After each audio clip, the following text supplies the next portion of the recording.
a new Bostitch off Amazon. It was a refurbished one. It was 70 bucks instead of $99. But I bought the $6 3-year warranty.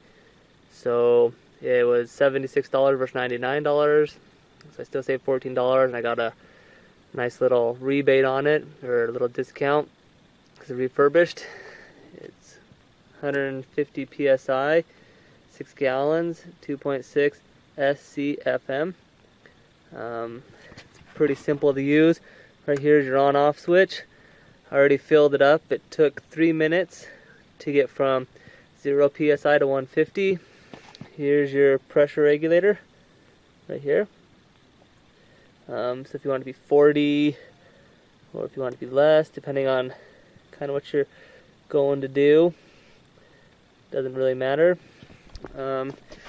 Here's your air release valve. When you pull it, it's really loud and it's pretty sensitive. It'll probably stay on till it's about 20 or 30 PSI.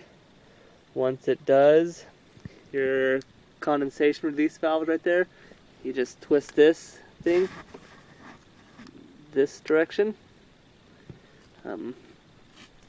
It'll also probably be pretty loud. Here are your couplers on this side, and this side's got dual.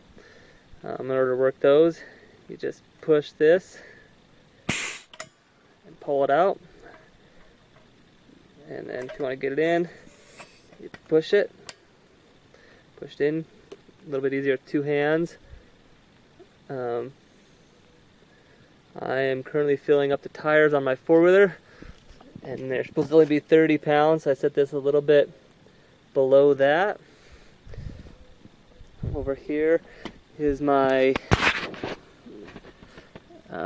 air filler upper. Pretty simple process. You just push it on. My tire is really low. I just barely got this 4-wheeler. They were set at less than 3 PSI. I wanted to be at about 20. Like I said, the maximum is 36 on this particular 4-wheeler. So you fill it up, and then check it every so often. It's still not registering that it's even got any air in it. Alright, so I'm still filling it up. I paused it there for a second because it was taking quite a while. The generator's kicked on, which means it got below 150 PSI. And let's see what the gauge says now. We're at